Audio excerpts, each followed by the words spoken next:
দুনিয়ার জীবনে যে তিনটা পুরস্কার আছে, এই তিন পুরস্কারের বিবরণ দিয়া আল্লাহ পাক রব্বুল আলামিন কোরআনের এক আয়াতে বলেন, ওয়াদাল্লাহুল্লাযীনা আমানু মিনকুম ওয়া আমিলুস সালিহাত লায়াস্তাখলিফান্নাহুম ফিল আরদি কামাস্তাখলাফাল্লাযীনা মিন ক্বাবলিহিম ওয়ালা ইউমাক্কিনান্না লাহুম দীনাহুমুল্লাযী ইরতাদা লাহুম ওয়ালা ইউবাদদিলান্নাহুম মিন বাদি খাউফিহিম আমনা ইয়াবুদুনানি লা ইউশরিকুনা বি শাইআ ওয়া মান কাফারা বা'দা যালিকা ফাউলাইকা হুমুল ফাসিকুন। এই আয়াতে আল্লাহ বলেন, হে মুমিন মুসলমানেরা, তোমাদের সাথে আল্লাহ ওয়াদায় আবদ্ধ। কি ওয়াদা? আল্লাহ বলেন, তোমরা যদি ইবাদত বন্দেগীতে লিপ্ত থাকো, নেক আমল নিয়ে যদি ব্যস্ত থাকো মরণ পর্যন্ত, তাহলে আমি আল্লাহ দুনিয়াতেই তোমাদেরকে তিনটা পুরস্কার দেব। বলেন, নেক আমল নিয়া ইবাদত বন্দেগী নিয়া মরণ পর্যন্ত ব্যস্ত থাকলে আল্লাহ মুমিন মুসলমানকে কতগুলি পুরস্কার দিবেন বলেছেন? মরলে পরে না মরণের আগে? হ্যাঁ, মরণের আগে দিব তিন পুরস্কার। এক নম্বর পুরস্কার, দুনিয়ার শাসন ক্ষমতা তোমাদের হাতে দেব। দুনিয়ার শাসন ক্ষমতা তোমাদের হাতে দেব। ইবলিস ৮০,০০০ বছর আল্লাহর ইবাদত বন্দেগীতে লিপ্ত ছিল।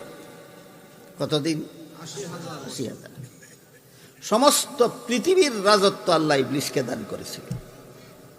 বলেন তো, ইবাদত বন্দেগীর পুরস্কার ইবলিসের দুনিয়াতে পাইছিল কিনা? কতদিন ইবাদত কইরা কি পাইছিল? ৮০,০০০ বছর ইবাদত কইরা সারা পৃথিবীর রাজত্ব পাইছিল।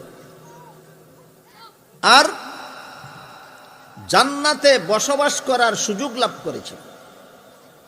কিন্তু একদিন আল্লাহর একটা বিধানের বিরুদ্ধে যুক্তি দিল, কইল আল্লাহর এই বিধানটা যুক্তিসম্মত নয়। সাথে সাথে ৮০,০০০ বছরের ইবাদত ধ্বংস হয়ে গেল। দুনিয়ার রাজত্ব তার কাছ থেকে ছিনিয়ে নেওয়া হলো। জান্নাতে যে বসবাস করতো এখান থেকে তাকে বহিষ্কার করে দেওয়া হলো। বর্তমান দুনিয়ার বহু বড় বড় শিক্ষিত পণ্ডিত মুসলমানেরা আল্লাহর বিভিন্ন বিধানের বিরুদ্ধে যুক্তি দাঁড় করায়।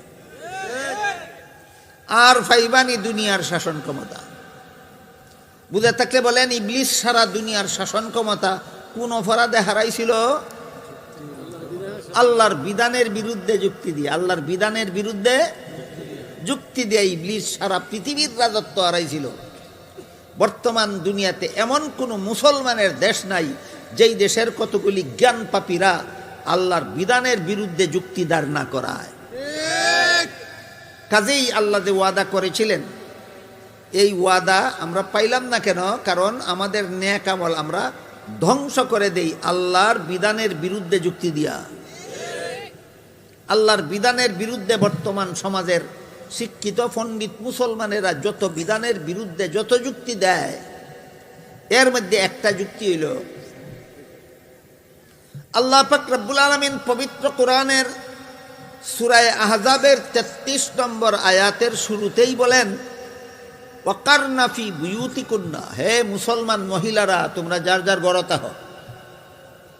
মুসলমান মহিলারা যার যার ঘরে থাকো। কোন সূরার কত নম্বর আয়াতে? সূরা আহজাবের ৩৩ নম্বর আয়াত।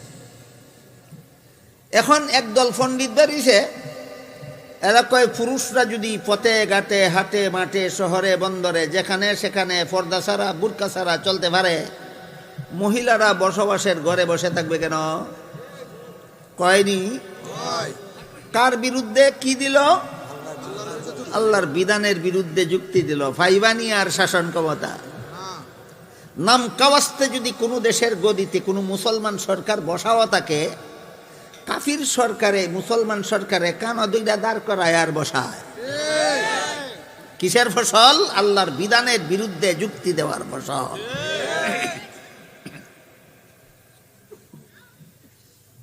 কাজেই আল্লাহ যে ওয়াদা দিছেন যে তোমরা যদি সওয়াবের কাজ নিয়ে ব্যস্ত থাকো, নেক আমল নিয়ে ব্যস্ত থাকো, ইবাদত বন্দেগী নিয়ে ব্যস্ত থাকো, তাহলে পৃথিবীর শাসন ক্ষমতা তোমাদের হাতে দেব। এইটা যেন ধ্বংস না করি আমরা আল্লাহর বিধানের বিরুদ্ধে যুক্তি দিয়া। যারা সূরা আহজাবের 33 নম্বর আয়াতের বিধানের বিরুদ্ধে যুক্তি দেয়, এরা যুক্তি বলতে কোনো গুড়ার ডিমা বুঝে না। যুক্তি বুঝার যোগ্যতাও এদের মাথায় নাই। আল্লাহ যে মহিলাদেরকে বসবাসের ঘরে থাকতে বলেছেন, এইটাই চূড়ান্ত যুক্তি সম্মত কথা। ঠিক বেঠিক পরে কইবেন, আগে বুঝালাম যুক্তিটা কি। আল্লাহ মহিলাদেরকে সৃষ্টিগতভাবেই কতগুলি দায়িত্ব দিয়েছেন যেগুলি দুনিয়ার কোনো পুরুষে পালন করতে পারে না।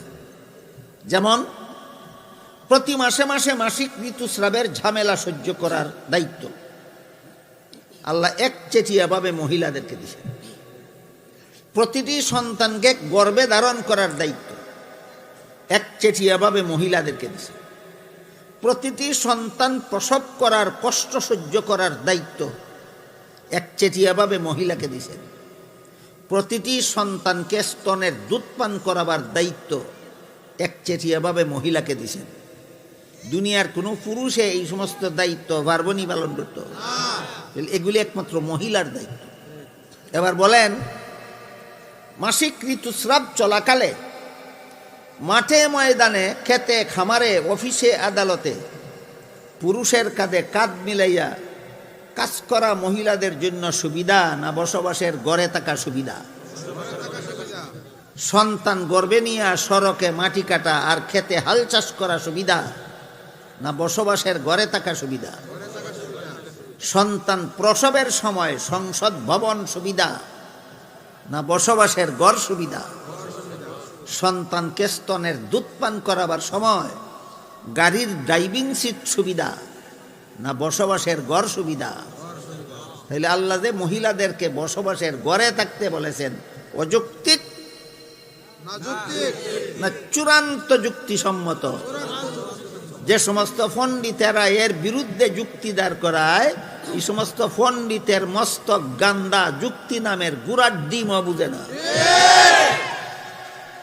যেহেতু এইরকম যুক্তিবাদী মুসলমানের সমাজে আছে যারা আল্লাহর বিধানের বিরুদ্ধে যুক্তি দাঁড় করায়, এই কারণে এরা ফাঁকে ফুঁকে কিছু ইবাদত বন্দেগী করলেও ইবলিসের মতো যুক্তির কারণে ধ্বংস।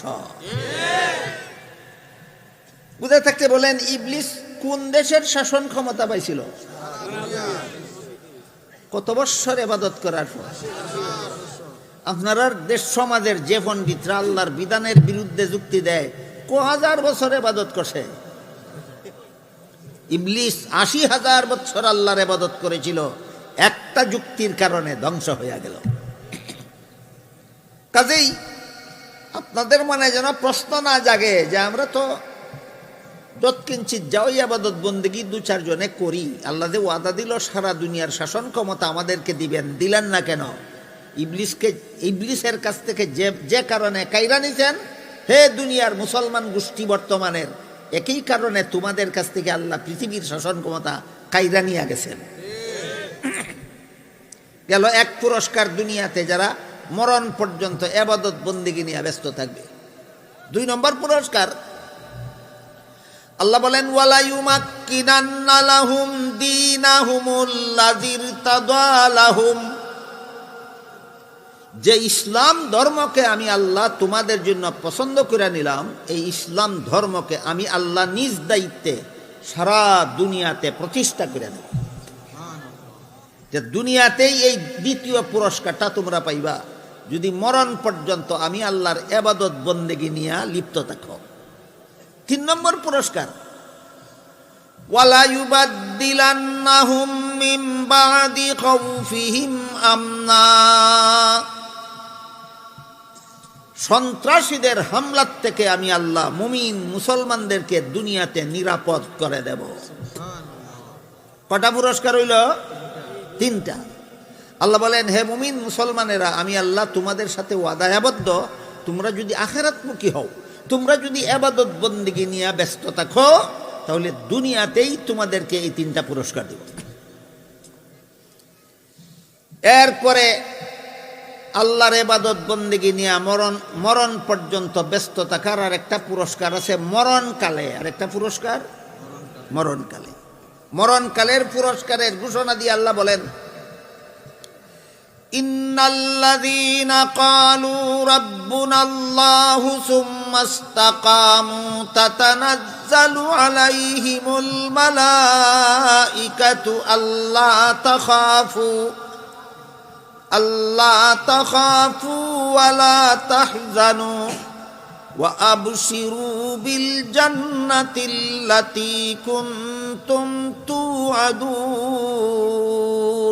আল্লাহ বলেন, যারা আমি আল্লাহকে রব স্বীকার করার পর মরণ পর্যন্ত আমার বিধান পালনে অটল থাকবে,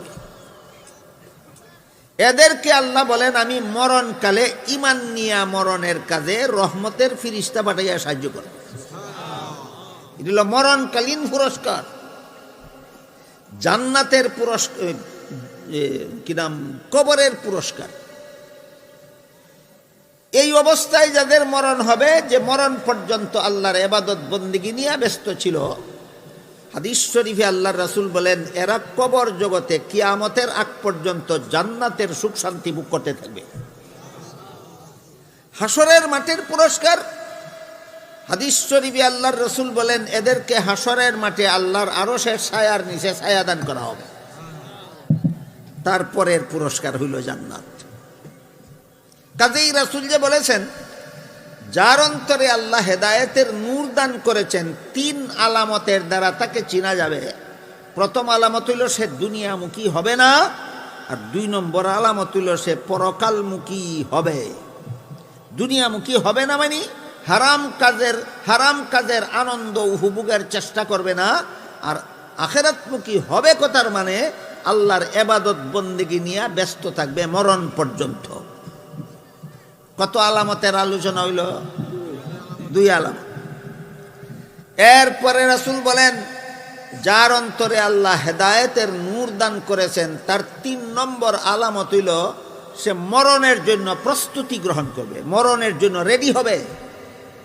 আপনাদের মনে প্রশ্ন জাগতে পারে, আমি যদি মরণের জন্য রেডি না হই তাইলে কি আমার মরণ হবে না? অবশ্যই হবে। তাইলে মরণের জন্য রেডি হওয়া না হওয়ায় কি বেশ কম? এই বেশ কমটা রাসূলের 2টা হাদিসের দ্বারা বোঝা যায়। এক হাদিসে রাসূল বলেছেন, যে ব্যক্তি আল্লাহর সাথে সাক্ষাৎ করতে চায় আল্লাহও তাকে সাক্ষাৎ দিতে চান, আর যে ব্যক্তি আল্লাহর সাথে সাক্ষাৎ করতে চায় না আল্লাহও তাকে সাক্ষাৎ দিতে চান। এই কথা বলা মাত্রই নবীর বিবি উম্মুল মুমিনিন হযরত আয়েশা রাদিয়াল্লাহু আনহা রাসূলকে জিজ্ঞাসা করলেন, ওগো আল্লাহর রাসূল, আল্লাহর সাথে তো দুনিয়ার জীবনে কোনো মানুষের সাক্ষাৎ হবে না, আল্লাহর সাথে সাক্ষাৎ হওয়ার সময় হইল মরণের পরে। কাজেই আপনি যে কইলেন যে আল্লাহর সাথে সাক্ষাৎ করতে চায়, এর মানেই হইল যে মরতে চায়। কে মরতে চায়? এই প্রশ্ন করলেন আয়েশা নবীকে।